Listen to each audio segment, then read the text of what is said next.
Enzo Recto, kalaban ang katiwalian at kasinungalingan, kakampi sa katotohanan at kabutihan.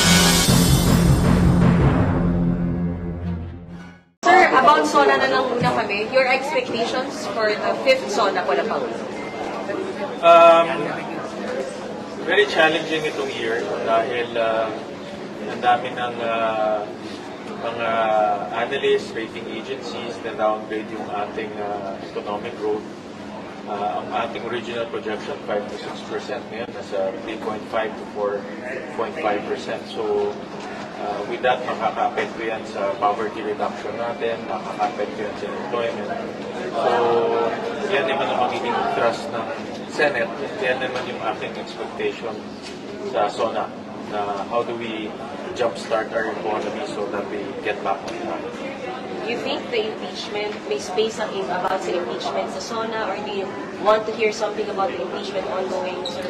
Well, ang impeachment is purely the function of the Senate, so hindi ko in-expect na pag-uusapan ng Presidente yan sa kanyang SONA kasi constitutional responsibility yan ng Senado.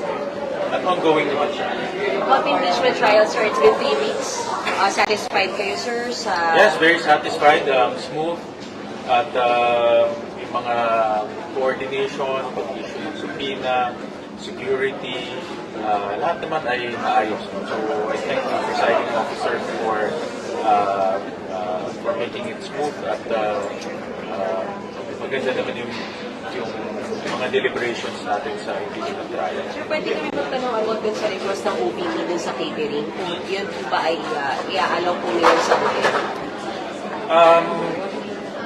Actually, pinag-aaralan namin yun, but off-top. Dahil nga papasok ang budget, dahil marami kong committee hearings na gagawin, nakikita ko na kakailanganin namin mag-rent ng space sa PICC. And obviously, nagamit yung aming committee hearings sa committee offices sa impeachment.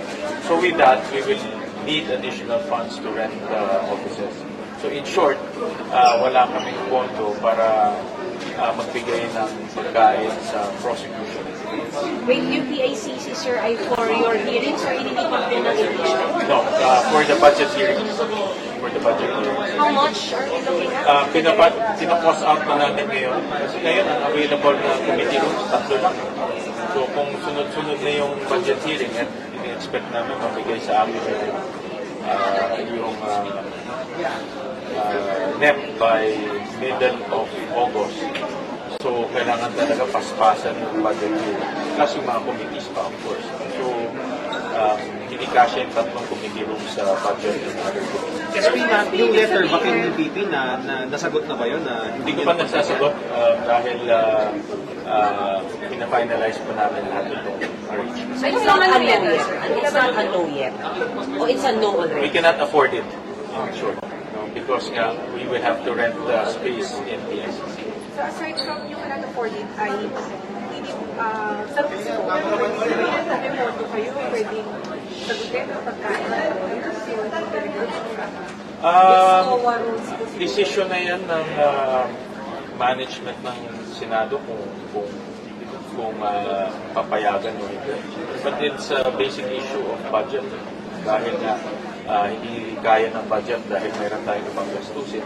We have to prioritize, of course, yung budget hearings at committee hearings.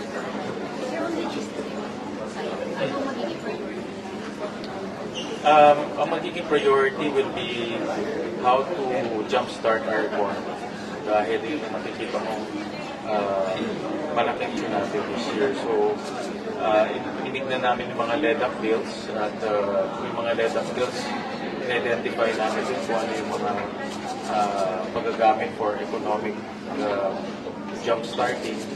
Tinignan din namin yung mga batas na pwedeng gamitin for social safety nets tulad ng AX bill, tulad ng geriatric hospital. So, pinag-cluster namin. Sir, sorry, kung impeachment trial ng Monday to Wednesday morning, session ng hapon, hindi na nangyayari yung mga committee hearings specifically the budget? Ang kausap ko yung mga senators, so we're planning to hold committee hearings and budget hearings Thursdays and Fridays. Sir, mahiya naman kayo ng party sa zone. Sir, assessment yung effect yung party will be expecting to see I don't predict kung anong sasabihin ng Presidente. But one of the things that gusto natin lahat marinig is paano hindi na mauulit itong corruption na nangyari last 2025 doon sa flood control issue. Hindi lang yung making people accountable, kung hindi, ano ba yung mga reformang ginawa ng DPWH, ano bang ginawa ng ibang ahensya para hindi na maulit yung ganitong flood control issue. Nag-umpisa yan with the budget. In 2026, we put in a lot of safeguards in the budget. May transparency, may safeguards. But yung execution side, yun ang gusto natin ipakita. Sir, anong gagawin po sa letter ni Senator Marcoleta? We're still to be honest about it, hindi ko pa siya masyado nababasa. So, nakapilitin. As soon as binigay na sa amin yung NEP, we will schedule the DBCC and the budget hearings ASAP. So, based on my experience last time, to be honest about it, last time nag-reenact tayo for 4 days. So, hindi na pwede maulit yan dahil mabagal na ekonomiya natin, wala pa tayong bagong budget, maapektuhan ng 2027 economic growth natin. It's going to be a challenge, honestly. Kagaya ngayon, may karoon ng 2 hearing. On the average, isang hearing is about 4 to 5 hours. So, budget hearing, minsan tumatagal pa. So, it's really going to be a challenge. But, ano rin, when we're with the chairman, si Senator JB, kung paano natin i-schedule mabuti. Kaya, basta sa mga tinitignan namin, para sabay-sabay na hearing, magrenta ng committee rooms sa PICC.